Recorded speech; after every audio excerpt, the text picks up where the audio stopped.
Music music একটা মহামারী আকার ধারণ করছে। এই মিউজিকটা হচ্ছে মদের মতো। ঠিক যেভাবে এটা দেখেন, আমি যখন মিউজিক নিয়ে পড়াশোনা করি, এরপর ওই সময় দেখি ইবনে তাইমিয়া রাহমাতুল্লাহ আলাইহি বলছেন গান হচ্ছে অন্তরের মদ। সাথে সাথে আমার অন্তর মানে আল্লাহর দিকে রুজু হয়ে গেল, আর আমি চিন্তা করলাম, আল্লাহ আপনি আমাদের পূর্ববর্তী উলামায়ে কেরামকে কত ফিরাসাত দান করছেন। আজকে পড়তে গিয়ে আমি ঠিকই দেখতেছি যে গান একদম মদ যেভাবে কাজ করে। মদ কিভাবে কাজ করে আপনারা একটু বললে পরে বুঝবেন। আমাদের ব্রেনের মধ্যে একটা অংশ আছে হচ্ছে আবেগ, আরেকটা অংশ আছে বিবেক। আবেগ এবং বিবেকের মধ্যে একটা কানেকশন আছে। বিবেক সবসময় আবেগকে একটা ডাউন করে রাখে, বুঝা গেল? আবেগের জায়গাটাকে একটা ইনহিবিশন করে রাখে, ডাউন করে রাখে, যাতে করে মানুষের আবেগটা উপরে না আসে। মানে আবেগের মাধ্যমে কাজ যেন আমরা না করি, আমরা যেন বিবেকের মাধ্যমে কাজ করি। এই সিস্টেম আমাদের বডির মধ্যে আল্লাহ দিয়ে দিচ্ছেন। মদ এই আবেগ আর বিবেকের যে কানেকশন, এই কানেকশনটাকে কেটে দেয়, বুঝছেন? ওই কানেকশনটা যখন কাজ হয়ে কেটে গেল, তখন মানুষ কি করবে? এলোমেলো কাজকর্ম করে, টলমাটাল করে চলাফেরা করে, কোনো কিছুর উপর কোনো কিছু কন্ট্রোল থাকে না। হ্যাঁ, এই জিনিসটা তখন ঘটে যায়। তো এখানে মদ, বিজ্ঞানীরা গবেষণা করে দেখছেন একইভাবে যে ব্যক্তি গান শুনে, ওই গান শোনা মানুষটারও আবেগ এবং বিবেকের মধ্যে কানেকশনটা সাময়িক সময়ের জন্য বন্ধ হয়ে যায়। গানের মধ্য দিয়ে যদি আপনি কোনো খারাপ বার্তা তাকে পৌঁছাতে চান, তাহলে পরে সে সেটাকে সহজে গ্রহণ করে নেবে, কোনো যাচাই বাছাই ছাড়া, প্রশ্ন করা ছাড়া। একটা সিনেমার মধ্যে প্রচুর মিউজিক থাকে। একটা সিনেমা যখন কেউ দেখতেছে, তখন ওই সিনেমার যে মূল বক্তব্য, হ্যাঁ, যে সমকামিতা, যারা সমকামী এরা আসলে এদের উপর অত্যাচার করো না, এরা মজলুম, তো এটা সে মনের অবচেতন মনেই সে এই মেসেজটাকে সে গ্রহণ করে নিবে, কোনো যাচাই করবে না। গান ওই যাচাই করার ক্ষমতাকে কেটে দেয় সাময়িক সময়ের জন্য। তাহলে একটু আগে যে আমি আপনাদেরকে বললাম যে আমাদেরকে এই সারা পৃথিবীর 700 বিলিয়ন মানুষ, 700 কোটি মানুষকে তারা এক গ্লাস মদের মধ্যে চুবাই রেখে দিচ্ছে। এখন এই কথাটার বাস্তবতা বোঝা যাচ্ছে তো? হ্যাঁ, তারা আমাদেরকে এই ডিভাইসের, মোবাইল ডিভাইসের মাধ্যমে, তারা আমাদেরকে মিউজিকের মাধ্যমে, নাটক, সিনেমা, গানের মাধ্যমে তারা আমাদেরকে এক গ্লাস মদের মধ্যে চুবাই রাখছে। যে তুই আসলে তুই আরামে আসিস, মনে কর তুই আরামে আসিস, তুই ভালো আসিস। মদের মধ্যে চুবে থাকলে যে মদ খর, সে কি মনে করে আমি তো ভালোই আছি, আমি তো মজায় আছি। তো ঠিক একই রকম ভাবে ওইটার মধ্যে আমরা এখন মনে করতেছি যে আমরা সবাই ভালো আছি। সুতরাং এখান থেকে বাঁচার জন্য আমার কি করণীয়, আমি বলি, আমার সময় শেষ হয়ে গেছে। এখান থেকে বাঁচার জন্য মাছ শান্তি পায় পানিতে, হ্যাঁ, একটা বন্য প্রাণী সে শান্তি পায় বনে, একটা তৃণভোজী প্রাণী সে শান্তি পায় বিস্তীর্ণ তৃণভূমির মাঝে। আর মুসলমান শান্তি পাবে, বলেন না কেন? মুসলমান শান্তি পাবে একমাত্র শরিয়ার মধ্যে। শুধু মুসলমান পাবে নাকি? অমুসলমান পাবে না? শরিয়া প্রতিষ্ঠা হলে এর সুফল অমুসলমান প্রত্যেকটা মানুষ শান্তি পাবে শুধুমাত্র যদি শরিয়া প্রতিষ্ঠা হয়। এছাড়া এই শরিয়া প্রতিষ্ঠা হওয়া ছাড়া এই যে বিশ্ব ব্যবস্থা আমার আপনার সন্তানের জন্য একটা শ্মশান তৈরি করে রাখছে, আমার আপনার সন্তানের জন্য আত্মহত্যার মঞ্চ প্রস্তুত করে রাখছে, এই বিশ্ব ব্যবস্থার মধ্যে কোনো মানুষ শান্তি পেতে পারে না। কাফেরও শান্তিতে নাই। একমাত্র মানুষ, একজন মানুষ যার একটা মানুষের বায়োলজিক্যাল সিস্টেম আছে, মানুষের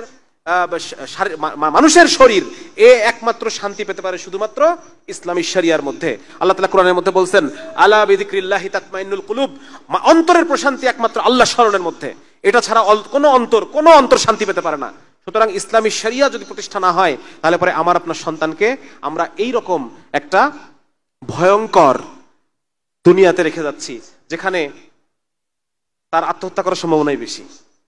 বিভিন্ন মানসিক অসুখে, বিসুখে, চিন্তা চেতনায় মাদকাসক্ত হয়ে ধুকে ধুকে হয় এমন একটা জীবন সে পার করবে যেটা আসলে কুকুর বিড়ালের জীবন। দেখেন না রাস্তাঘাটে মানুষ শুয়ে থাকে কিভাবে, একটা ডিপ্রেশনে, আর কি বলা যায়, বিভিন্ন মানসিক অসুখে বিসুখে এমন একটা জীবন সে পার করবে যেটা তার জন্য, এর চেয়ে আত্মহত্যা করে তার জন্য সে সহজ মনে করবে। এইরকম একটা কঠিন জীবনে আমি আমাদের সন্তানকে রেখে যাচ্ছি। আমার যখন মাঝে মধ্যে ফিরতে রাত হয়, রাত ফেরার পরে আমি বাসায় ফিরে, অন্য দিনের বেলা ফিরলে তো বাচ্চাগুলো ছুটে আসে, আর অন্য সময় যখন রাত হয় তখন আমি নিজেই ওদের বিছানার কাছে যাই পাশে বসি। মানুষ তো এমনি, বাচ্চা মানুষ এমনি নিষ্পাপ, আর ঘুমায় থাকলে তো আরো নিষ্পাপ মনে হয়, তাই না? তখন ওদের দিকে তাকাই, আমি মনের অজান্তেই ওদের কাছে আমি মাফ চাই যে বাবা রে, মা রে, কি এক দুনিয়াতে তোদেরকে আমি রেখে যাচ্ছি। দুনিয়া থেকে তো আমি চলে যাব, কিন্তু তোদেরকে এমন একটা দুনিয়ায় আমি রেখে গেলাম, এই দুনিয়াটা পরিবর্তন করে যেতে পারলাম রে মা, আমাকে তোরা মাফ করে দিস। এইভাবে আমি আমার মনের একটা মনের মধ্যেই চলে আসে এই কষ্টটা, ওদের বিছানার পাশে গিয়ে দাঁড়ায়, ওদের চেহারার দিকে তাকায়, এই মনের কষ্টটা আমার মধ্যে চলে আসে যে তোরা আমাকে মাফ করে দিস। আমি তোদের অক্ষম বাবা, তোদের জন্য আমি এমন একটা দুনিয়া রেখে যেতে পারলাম না, যে দুনিয়ায় তোরা একটু মন খুলে বাঁচবি, যে দুনিয়ায় তোরা একটা মানুষের জীবন কাটাবি, যে দুনিয়ায় তোরা একটু হেসে খেলে, হ্যাঁ, হাসি খুশি জীবন, এরকম একটা দুনিয়া তোদের জন্য আমি রেখে যেতে পারলাম না, তোরা আমাকে মাফ করে দিস। সেই জন্য ভাই, সবাই এই কষ্ট থেকে সবাই নিয়ত করা যায় না? ইনশাল্লাহ নিয়ত করা যায় না যে আমি আমার সন্তানের জন্য হলেও আমি সবকিছু ভেঙে, সবকিছু চুরমার করে আমি এটাকে মধ্যে বদলায় রেখে তারপর আমি যাবো এই দুনিয়া থেকে। যদি এই দুনিয়া থেকে যেতে হয় তাহলে পরে শরিয়া প্রতিষ্ঠা করতে গিয়েই যাব। সবাই নিয়ত করি ইনশাআল্লাহ। পরিশেষে কথা শেষ করতেছি,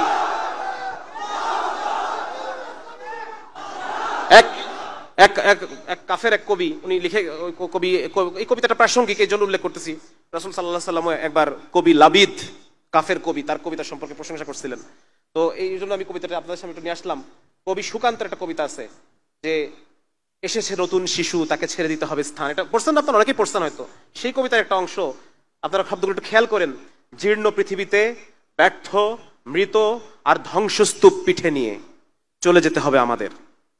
চলে যাব, তবু আজ যতক্ষণ দেহে আছে প্রাণ, প্রাণপণে পৃথিবীর সরাবো জঞ্জাল। এ বিশ্বকে শিশুর বাস যোগ্য করে যাব আমি, নবজাতকের কাছে এ আমার দৃঢ় অঙ্গীকার। এজন্য সবাই অঙ্গীকার করছি না ইনশাল্লাহ? আমরা ইনশাল্লাহ এই জমিনে, আল্লাহর এই জমিনে আল্লাহর দিন প্রতিষ্ঠা করে রেখে আমরা দুনিয়া থেকে যাবো ইনশাল্লাহ। এই প্রক্রিয়ার মধ্যে যদি আল্লাহ নিয়ে যায় আলহামদুলিল্লাহ, আর নাইলে মউত পর্যন্ত আমার আপনার মিশন এইটাই যে আমার আপনার সন্তানের জন্য হলেও এই সব কিছুকে ভাঙবো এবং ভাঙার পর আবার করব। সবাই নিয়ত করি ইনশাআল্লাহ। আল্লাহ তাআলা আমাদের সবাইকে আমল করার তৌফিক দান করুক, আমিন। আসসালামু আলাইকুম ওয়া রাহমাতুল্লাহি ওয়া বারাকাতুহু।